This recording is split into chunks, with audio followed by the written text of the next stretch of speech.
Hello friends, welcome back to my channel HD Vlogs. இப்போ நம்ம 40 inch ப்ளவுஸோட sleeve cutting பார்க்க போகிறோம்.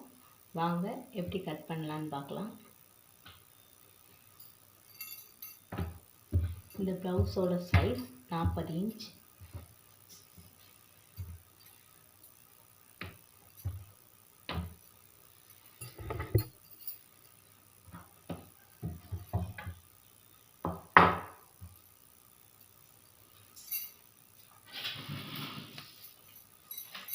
இப்போ 1 மீட்டர் ப்ளவுஸ் பீஸ் எடுத்துருக்கோம்.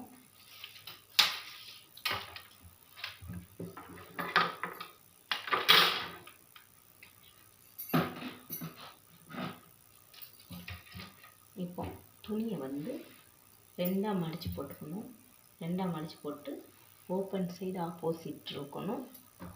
மடிப்பு பாகம் நம்மளை பக்கம் இருக்கணும். ரெண்டாக மடித்து போட்டிருக்கோம். இப்போ ரெண்டாக மடித்ததை 4 மடிக்கும்.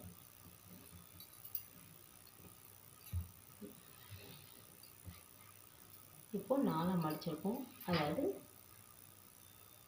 ஓப்பன் சைடு ஆப்போசிட் சைடு இருந்துச்சு, அதை இப்போ 4 மடிச்சிருக்கோம். 4 மடிச்சிருச்சு. மடித்ததுக்கப்புறம்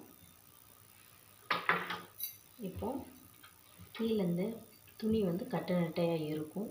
அதனால் இந்த எக்ஸ்ட்ரா பீஸை கட் பண்ணிக்கலாம். ஒரு லைன் போட்டு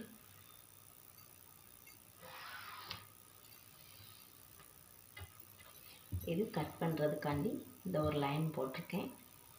இப்போ அளவு ப்ளவுஸ் எடுத்துக்கலாம். அளவு ப்ளவுஸை எப்படி போடணும்னா, பேக் சைடு கழுத்து இருக்கு இல்லையா, அது வந்து நம்மளை பக்கம் இருக்கணும். பேக் சைடு கழுத்து வந்து நம்மளை பக்கம் இருக்கணும். அது மாதிரி போட்டுக்கோங்க. இந்த மாதிரி போட்டுக்கணும். பேக் சைடு கழுத்து வந்து நம்மளை பக்கம் இருக்கணும். இப்போ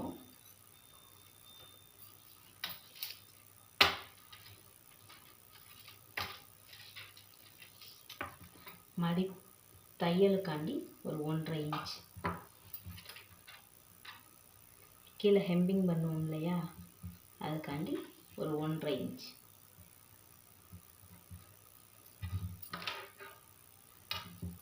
இன்ச்சில் ஒரு லைன் போட்டுக்கோங்க.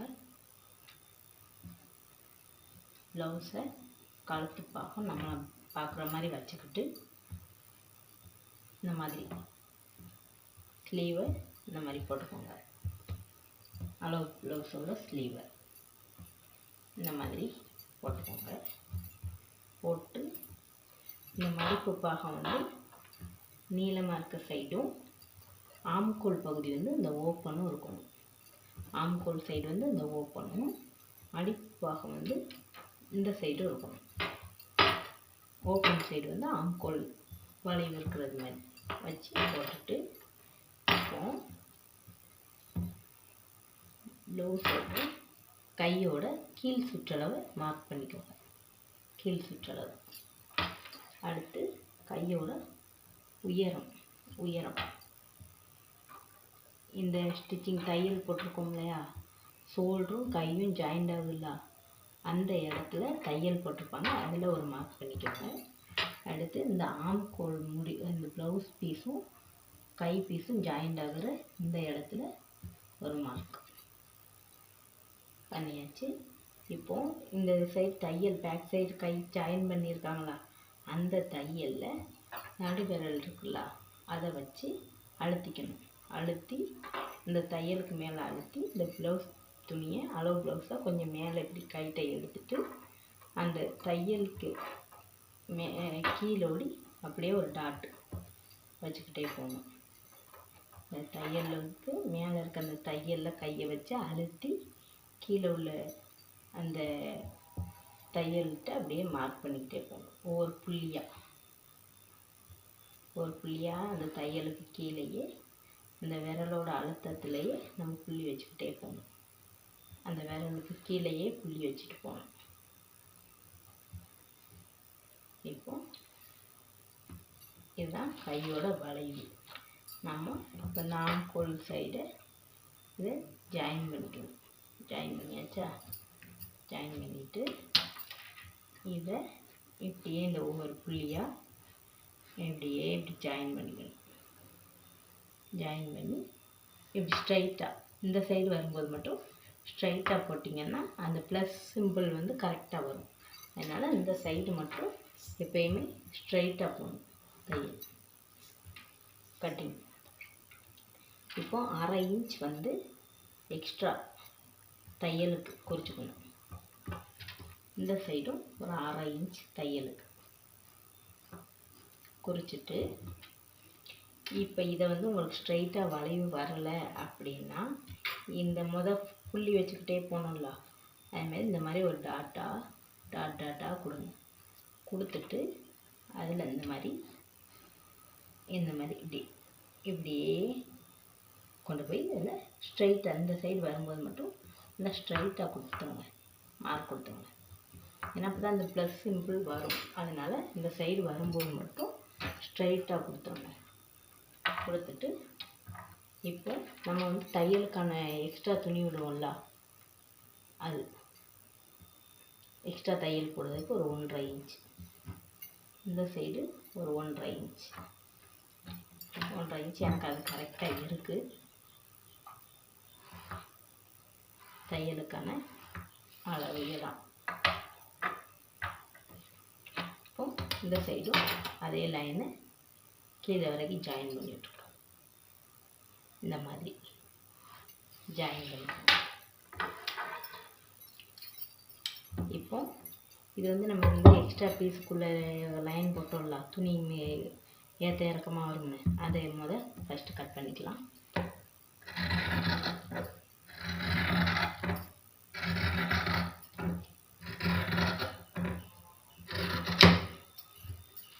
இப்போ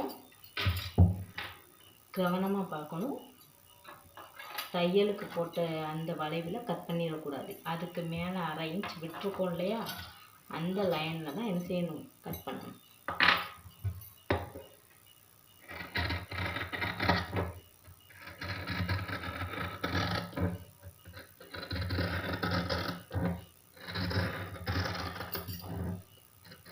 இங்கே வரைக்கும் போயிட்டு இதில் மட்டும் ஸ்ட்ரைட்டாக கட் பண்ணிடுங்க. இந்த சைடு மட்டும் கொஞ்சம் ஸ்ட்ரைட்டாக கட் பண்ணணும். நான் அதுக்கு தான் உங்களுக்கு மார்க் பண்ணதுக்கு மேலே கட் பண்ணி காமிச்சிருக்கேன். இந்த சைடு மட்டும் இப்படி லைட்டாக அப்படி போய் இப்படி ஸ்ட்ரைட்டாக கட் பண்ணிக்கோங்க.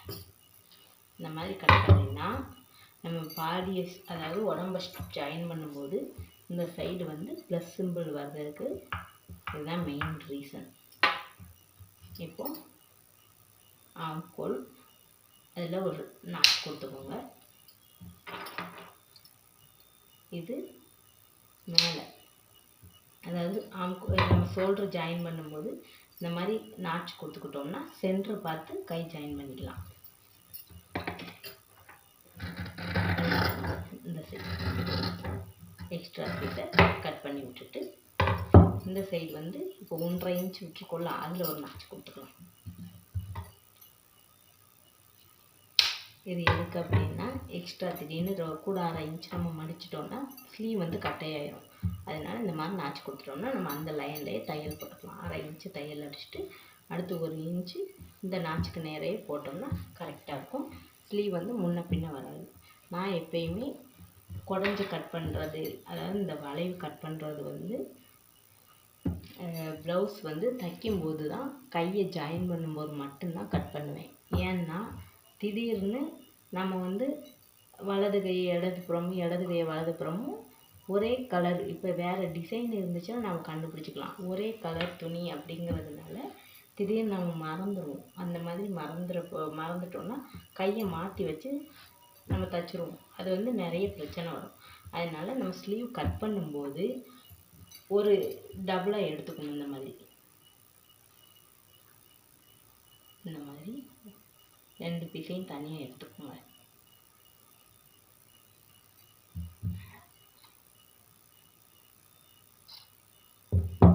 இந்த மாதிரி தனியாக இந்த மாதிரி எடுத்து வச்சுருங்க.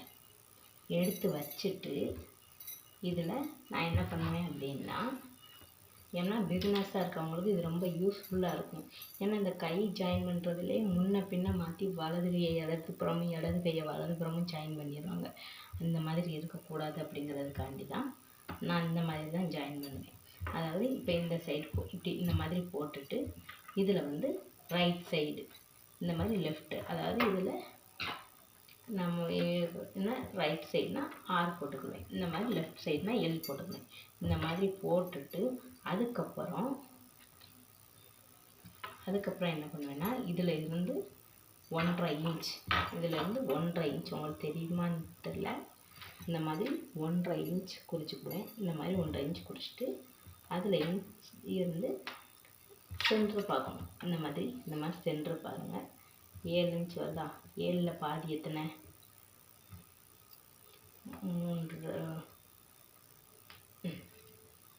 3.5 இன்ச் வருதா? 7ல் பாதி எத்தனை? 3.5 இன்ச் வருது. அந்த 3 இப்படி மார்க் பண்ணிவிட்டு இதில் இருந்து 6 இன்ச் இந்த மாதிரி வச்சு அதில் இந்த மாதிரி இப்படியே டாட் பண்ணி இந்த மாதிரி இந்த வளையில் கொண்டு சேர்த்துவேன். இந்த மாதிரி இப்படி சேர்க்கும்போது இந்த வளைவு வந்து இப்படி கிளியராக இந்த மாதிரி வளைஞ்சு கொடுத்துருவேன்.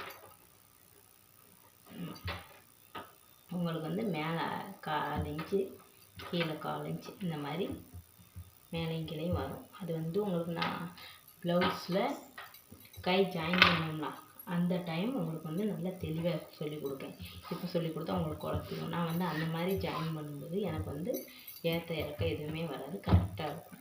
அதனால் நான் அந்த கை வளைவு வந்து நான் வந்து கைப்பீஸ் ஜாயின் பண்ணுவோம்ல ஸ்டிச்சிங் வீடியோ, அந்த டைமில் உங்களுக்கு அந்த கை வளைவு எப்படி போடணும், எந்த மாதிரி ஜாயின் பண்ணணும்னு சொல்லுவேன். அந்த மாதிரி பண்ணிங்கன்னா உங்களுக்கு கையை மாற்றி வச்சு தைக்கிற ப்ராப்ளமும் வராது, ஏற்ற இறக்கமும் வராது, கரெக்டாக இருக்கும். Okay, thank you friends. இந்த மாதிரி நிறைய வீடியோஸ் இன்னும் அடுத்த வீடியோவில் front side and back side எல்லாமே உங்களுக்கு அப்லோட் பண்ணுவேன். ஸ்டிச்சிங் வீடியோவும் அப்லோட் பண்ணுவேன். இந்த வீடியோ உங்களுக்கு பிடிச்சிருந்தா லைக் பண்ணுங்கள், ஷேர் பண்ணுங்கள், கமெண்ட் பண்ணுங்கள். அடுத்து நெக்ஸ்ட்டு உங்களுக்கு என்ன வீடியோஸ் வேணும் அப்படிங்கிறத கமெண்டில் மறக்காமல் சொல்லுங்கள். முதல் ஒரு யூடியூப் சேனல் ஸ்டார்ட் பண்ணி அதில் ஸ்லீவ் கட்டிங் வீடியோ போட்டிருக்கேன். உங்கள் ஆதரவு எனக்கு ரொம்ப முக்கியம். அதனால் ப்ளீஸ் சப்போர்ட் பண்ணுங்கள். Thank you friends.